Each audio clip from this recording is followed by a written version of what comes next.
ఓం నారాయణ ఆదినారాయణ అవధూత లీల అధ్యాయం 24 శ్రీ స్వామివారి అవేద స్థితి. పరబ్రహ్మ స్వరూపులైన సద్గురువులు నిర్గుణ నిరాకారులు మాత్రమే గాక సగుణ సాకారులుగా కూడా వారి చైతన్యం అనుక్షణము పనిచేస్తుంది. అలా రెండు స్థితులను అనుక్షణం అనుభవించగలిగి దైవాదేశం పొందిన మహనీయులు మాత్రమే అనుక్షణం భక్త సంరక్షణ చేయగలరు. ఈ విషయంలో శ్రీ స్వామివారికి శ్రీ షిరిడీ సాయినాథునితో ఎంతో చక్కని పోలిక మాత్రమే గాక ఎంతో సన్నిహిత సంబంధం కలదు.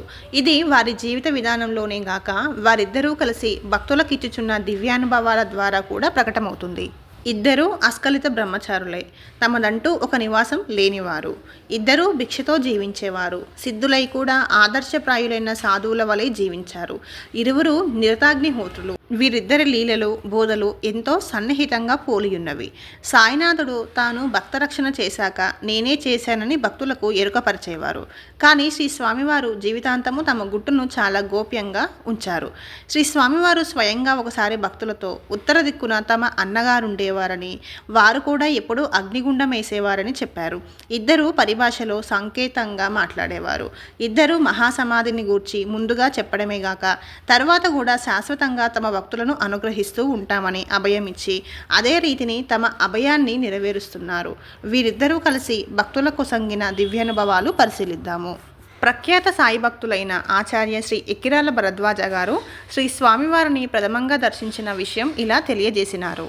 1975వ సంవత్సరంలో శివరాత్రి నాడు ఉదయాన్నే పూజ చేసుకున్నాక గొలగమూడిలో శ్రీ అవధూత వెంకయ్య స్వామివారిని దర్శించాలని నాకు సంకల్పం కలిగింది. శ్రీ స్వామివారి భక్తుడు విద్యార్థి అయిన చిరంజీవి రామకృష్ణారెడ్డిని నాతో రమ్మన్నాను. ఆయన గొలగమూడిలో ఉన్నారో లేదో ముందుగా విచారించాలి. ఆయన ప్రక్క గ్రామాలకు వెళ్తూ ఉంటారు అన్నాడు రామకృష్ణ.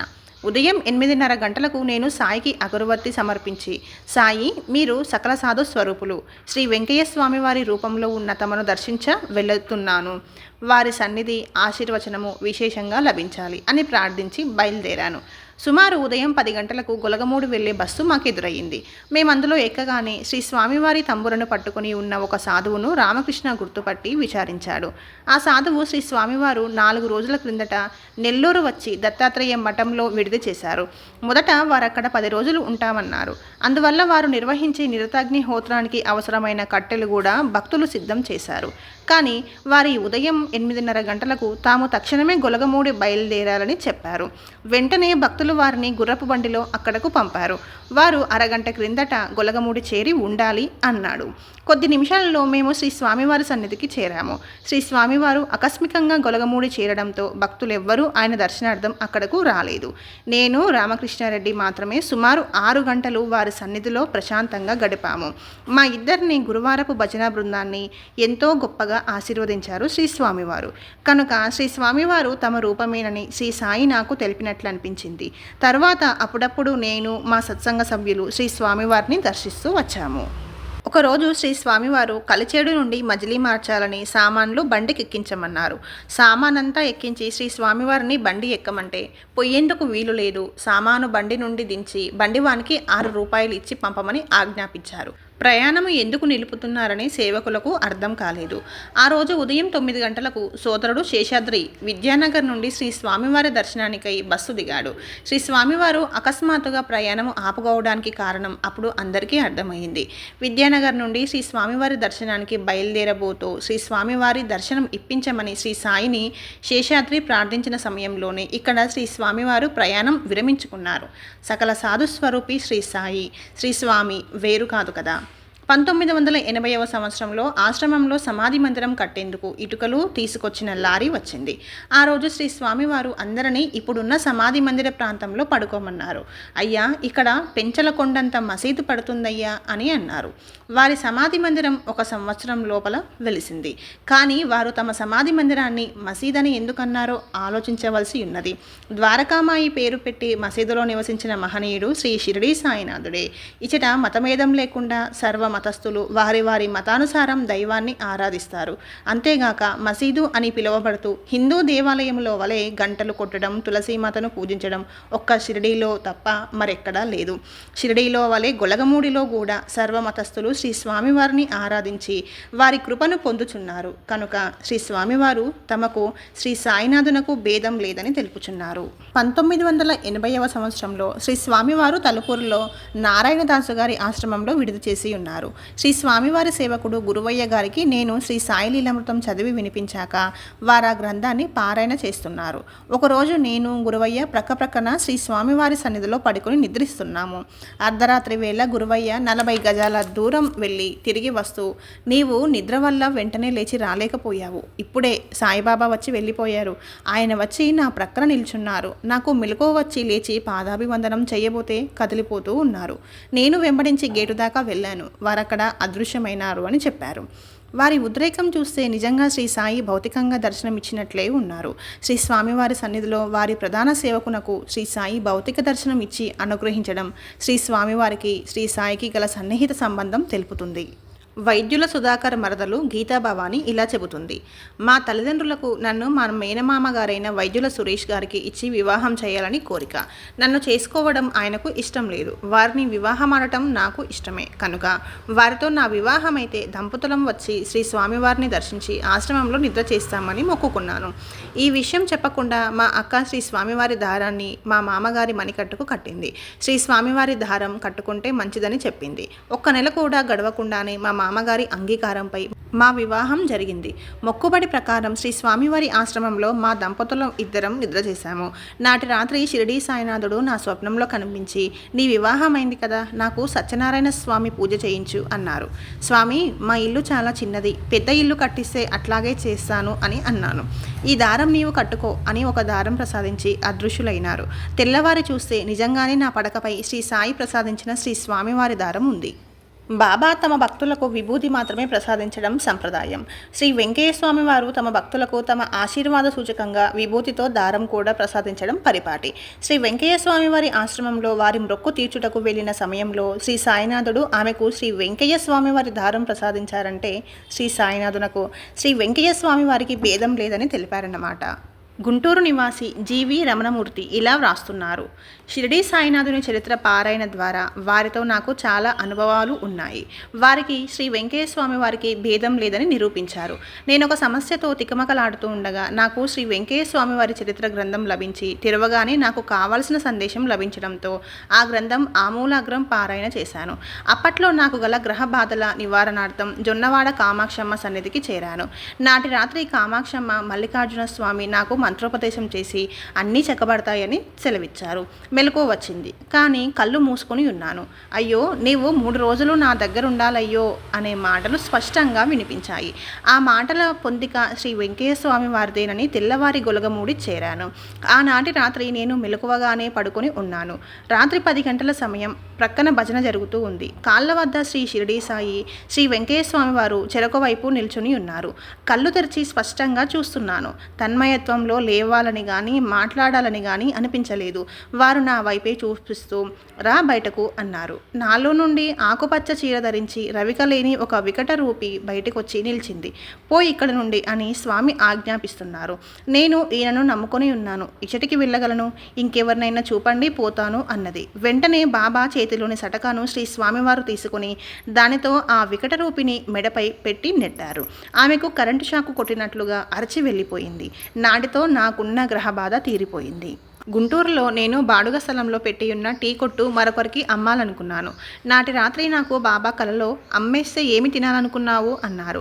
మరొక స్త్రీ నీకు మరొక స్థలం చూపుతానంటోంది. అంతటితో స్వప్నం నుండి మెలకువ వచ్చింది. కానీ బాబా మాట లెక్క చేయక కొట్టు అమ్మేశాను. అది మొదలు బాబా చెప్పినట్లే అనేక కష్టాలకు గురి అయి అన్నానికి ఇబ్బంది అయింది. ఇట్లాగే ఒకరోజు బాబా స్వప్నంలో నాలాంటి కుమార్తె పుడుతుంది అన్నారు. కానీ నేను ఆడపిల్ల నాకు అక్కర్లేదని అబార్షన్ చేయించాను. కష్టాలు తప్పలేదు. ఆ తర్వాత మరలా నా భార్య 7వ నెల గర్భవతిగా ఉండగా శ్రీ వెంకయ్య స్వామి వారు నా స్వప్నంలో చల్ల అవుతుంది, నా దగ్గరకు రా అని చెప్పారు. ఆ మాట నాకు అర్థం కాక శ్రీ స్వామివారి దర్శనానికి వెళ్ళక అశ్రద్ధ చేశాను. ఫలితంగా నా భార్య గర్భంలో పిండం చల్లబడి చనిపోయింది. ఆపరేషన్ చేసి తీయడంలో ఆమెకు ప్రాణాపాయమైంది. కానీ బాబా నా ప్రార్థన మన్నించి ఆమె గుండెలపై తమ హస్తం ఉంచినట్లు దర్శనమైంది. అప్పుడు ఆమెకు గండం గడిచి బ్రతికింది. నా స్వప్నంలో బాబా కనిపించి ఊరి వెలుపల ఒక స్థలం చూపి కొనమన్నారు. కానీ అది వ్యాపారానికి అనువైన చోటు కాదు కనుక బాబా ఇలాంటి స్థలం చూపారేమిటి అని బాధపడి బాబాను శ్రీ స్వామివారిని ఇద్దరిని ప్రార్థిస్తున్నాను. అటు తర్వాత శ్రీ వెంకయ్య స్వామి వారు కలలో నీకు ఆ స్థలం వద్దా అన్నారు. అటు తర్వాత శ్రీ వెంకయ్య స్వామి బాబా ఇద్దరు స్వప్నంలో వచ్చి గుంటూరు సెంటర్లో ఒక స్థలం చూపి కొనమన్నారు. ఆ స్థలం బేరం చేస్తే అసలు ఇవ్వమన్నారు. పూర్వం శ్రీ స్వామివారి ఆజ్ఞను పాటించని ఫలితంగా అనేక కష్టాలు పడ్డాను కనుక ఈసారి ఎంత ఖరీదైనా దాన్ని కొనాలని అనేక ప్రయత్నాలు చేశాను. ఆఖరుకు 40,000 ముందుగా ఇస్తే తర్వాత తీరిక ఉన్నప్పుడు రిజిస్టర్ చేస్తాను అన్నాడు. అలాగే అప్పు తెచ్చి 40,000 రూపాయలు చెల్లించాను. అమ్మిన అతను మోసగాడు, నీ డబ్బు పోయిందని అన్నారు అందరూ. కానీ బాధ్యత శ్రీ స్వాముల మీద ఉంచి నిశ్చింతగా ఉన్నాను. చిత్రంగా ఒకనాటి ఉదయం అతనే వచ్చి రిజిస్ట్రేషన్ చేయించాడు. ఈ విధంగా శ్రీ సాయినాథుడు భగవాన్ శ్రీ వెంకయ్య స్వామి వారు భేదభావం లేకుండా కలిసికట్టుగా భక్త రక్షణ చేస్తున్నారు. అది నా అదృష్టం. వల్లపురెడ్డి నారాయణ రెడ్డి గారికి వారి తల్లి గారికి శ్రీ స్వామివారు ప్రాణభిక్ష పెట్టిన విషయం భక్తులకు తెలిసిందే.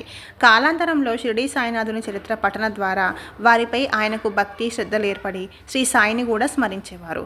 ఒక దినము విపత్కర పరిస్థితిలో శ్రీ స్వామివారిని సాయిని కూడా ప్రార్థింపగా నాటి రాత్రి శ్రీ స్వామివారు స్పష్టంగా శరీరంతో ఉన్నప్పటి గొంతుతో వారిని స్మరించిన నన్ను స్మరించినట్లే అని స్పష్టంగా పలికారు. ఒకప్పుడు శ్రీ స్వామివారి దివ్యత్వం గూర్చి విని వారిని దర్శించాలని ఎంతో భక్తి శ్రద్ధలతో శ్రీ భరద్వాజ మాస్టర్ గారి అత్తగారు, మరదలు, మరికొంతమంది తలుపూరు చేరారు.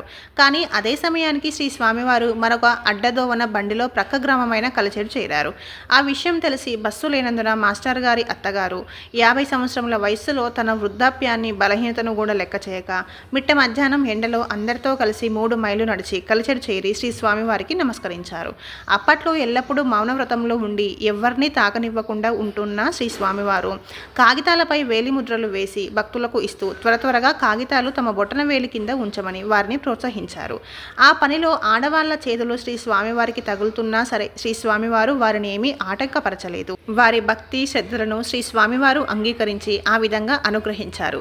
శ్రీ స్వామివారి దర్శనము, స్పర్శ తమకు శ్రీ సాయినాథుని అనుగ్రహం వలన ప్రాప్తించాయని, శ్రీ షిరిడీ సాయి శ్రీ స్వామివారు వేరు కాదని వారు ఆనందించారు. తన అవసాన దశలో 1 సంవత్సరం పాబోలు సుబ్బమ్మ నిరంతరం శ్రీ సాయినాథుని నామజపం చేసిన ధన్యజీవి. వీరి అంతిమ గడియలో శ్రీ స్వామివారు తమ ఆశీస్సులు, పాదతీర్థం ఈమెకు పంపారు. శ్రీ స్వామివారి పాదతీర్థం స్వీకరించి చివరి శ్వాస వదిలిన ధన్యజీవి. సాయినాథుని నామం చేస్తూ ఉంటే శ్రీ స్వామివారు తమ పాదతీర్థం పంపారంటే వారిద్దరికీ భేదమే లేదని కదా భావం. రూప నామములకు అతీతమైన వారే మహాత్ములు. అట్టివారే అంతటా నిండియుండగలరు. అంతటా నిండియున్నది ఒకే తత్వం కదా, అదే మన స్వామివారు. శ్రీ స్వామివారు ఎప్పుడూ కూడా కొత్త గ్రామాలకు, ప్రదేశాలకు వెళ్ళేవారు కాదు. తాము తరచుగా పర్యటించే గ్రామాలలోనే, ఆయా స్థలాలలోనే మరలా విడిది చేసేవారు. శ్రీ స్వామివారిని ఎప్పుడైనా భక్తులు ప్రాధేయపడి ఏదైనా కొత్త స్థలానికి తీసుకుపోతే ఒక్కరోజు ఉండేసరికి గగనమైపోతుంది. శ్రీ స్వామివారు వెంటనే ఆ చోటు వదిలి వెళ్ళిపోయేవారు. శ్రీ స్వామివారు ఎప్పుడూ నెల్లూరు జిల్లాలోని విద్యానగర్ గ్రామానికి వెళ్ళి ఉండలేదు. కానీ ఒకరోజు ఎవరి యొక్క ఆహ్వానం లేకుండానే తన బృందంతో విద్యానగర్ చేరారు. అప్పుడే కొత్తగా నిర్మించబడి ప్రారంభోత్సవమునకు ఎదురు చూస్తున్న శ్రీ షిరిడీ సాయిబాబా మందిరంలో సమాధి నిర్మించబో వేదికపై తమ పవిత్రమైన అగ్నిగుండాన్ని 5 రోజుల పాటు నిర్వహించి ఆ మందిరాన్ని పావనమునర్చారు. 2వ రోజు తమ సేవకులు మరొక గ్రామము వెడదాం స్వామి అంటే పొయ్యేందుకు తోవ కనబడడం లేదయ్యా, ఇచట 21 కోట్లు జమ కట్టవలసి ఉన్నది అని సెలవిచ్చారు. ఆచార్య శ్రీ భరద్వాజ గారు సాయినాథనకు పూజ చేస్తూ ఆసనం సమర్పయామి అన్నప్పుడు అంతవరకు పడుకొని ఉన్న శ్రీ స్వామివారు లేచి కూర్చున్నారు. నైవేద్యం సమర్పయామి అన్నప్పుడు గంజి కావాలని శ్రీ స్వామివారు అడిగి గంజి పోయించుకొని త్రాగారు. బాబాకు భక్తులు హారతి చేస్తూ ఉంటే ఎంతో శ్రద్ధగా హారతి అందుకున్నారు. ఈ మందిరంలో మీకు ఎలా ఉంది స్వామి అంటే చాలా బాగుందయ్యా అంటూ వారి పరిభాషలో మందిరమునకు ఆశీస్సులు అందజేశారు. ఏనాడు పూలమాలలు అంగీకరించని శ్రీ స్వామివారు శ్రీ భరద్వాజ గారు వారి పాదములపై చామంతి పూలుంచి నమస్కరిస్తే మౌనంగా అంగీకరించి ఆశీర్వదించారు. శ్రీ స్వామివారు పూలను అంగీకరించరని ఒక సేవకుడు ఆ పూలను తీసివేయబోతే శ్రీ స్వామివారు అతనిని నివారించి ఆ పూలను అక్కడ నుండి కదిలించనీయలేదు. ఈ విధంగా శ్రీ స్వామివారు శ్రీ సాయినాథునితో అభేద స్థితిని మనకు ఎరుకపరిచారు. పొదలకూరు నివాసి పి పెంచలయ్య ఇలా తెలిపారు. శ్రీ స్వామివారు నడిచే రోజులలో నేను వారిని కొన్నాళ్ళు సేవించాను. అది మొదలు శ్రీ స్వామివారి పటాన్ని ప్రతినిత్యం పూజిస్తూ ఉంటాను. ఒకరోజు 4 సంవత్సరముల వయస్సు గల మా కుమార్తె పద్మను సైకిల్ మీద తీసుకుపోతుంటే యాక్సిడెంట్ అయి మా బాబా కాలు విరిగిపోయింది. నేను నిమిత్త మాత్రంగా కట్టిస్తాను, కానీ కాలు బాగు చేయవలసిన బాధ్యత తమదే స్వామి అని శ్రీ స్వామివారిని ఆర్తితో ప్రార్థించాను. నాటి రాత్రి శ్రీ స్వామివారికి బదులు శ్రీ షిరిడీ సాయిబాబా స్వప్న దర్శనమిచ్చి, నాయన కాలు బాగవుతుంది, బాధపడవద్దు అని చెప్పి ఆమె కాలికి ఒక పసరు పూసి కట్టు కట్టారు. శ్రీ సాయినాథుడు చెప్పినట్లే ఒకే ఒక కట్టుతో పాప కాలు అతుక్కొని చక్కగా నడవగలిగింది. స్వప్న దర్శనమైన తెల్లారి నెల్లూరు సాయిబాబా మందిరం వెళ్ళి బాబాకు పూజ చేయించి ఒక బాబా పటం తెచ్చి శ్రీ స్వామివారి పటం ప్రక్కన స్థాపించి ప్రతినిత్యం ఇద్దరిని పూజిస్తున్నాను.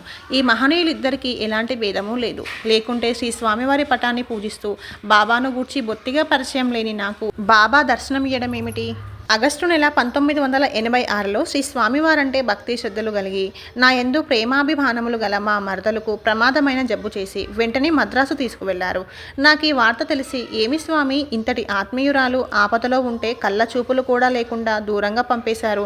దయచేసి ఆమెకు ఆరోగ్యం చేకూర్చి మరలా నేను ఆమెను చూచేటట్లు అనుగ్రహించండి అని ప్రార్థించాను. వెంటనే నా కన్నులు మూతబడి ఒక దృశ్యం పొడకట్టింది. సాయిబాబా నా దగ్గరకు వచ్చి మా మరదలను చూపిస్తానని నన్ను క్షణంలో మద్రాసు తీసుకువెళ్ళి ఆమె మంచం దగ్గర నిలిపారు. చూడు నాయన, ఈమెకు తప్పక నయమవుతుంది, ఇంజెక్షన్ చేస్తున్నాను అని ఇంజెక్షన్ చేశారు. నాకు మెలకువ వచ్చింది. మా మరదలకు జాబు రాసి కనుక్కుంటే సరిగ్గా నాకు దృశ్యం గోచరించిన సమయంలో ఆమెకు కూడా బాబా స్వప్న దర్శనం ఇచ్చి ఇంజెక్షన్ చేసి బాగవుతుందని ఆశీర్వదించారని జాబు వచ్చింది. ఆనతి కాలంలో ఆమె పూర్ణ ఆరోగ్యవంతురాలైంది. శ్రీ స్వామివారు శ్రీ సాయి వేరు కాదు, వారు నామరూపాలకు అతీతులైన పూర్ణ గురుతత్వం మాత్రమే. అధ్యాయం 24 సంపూర్ణం.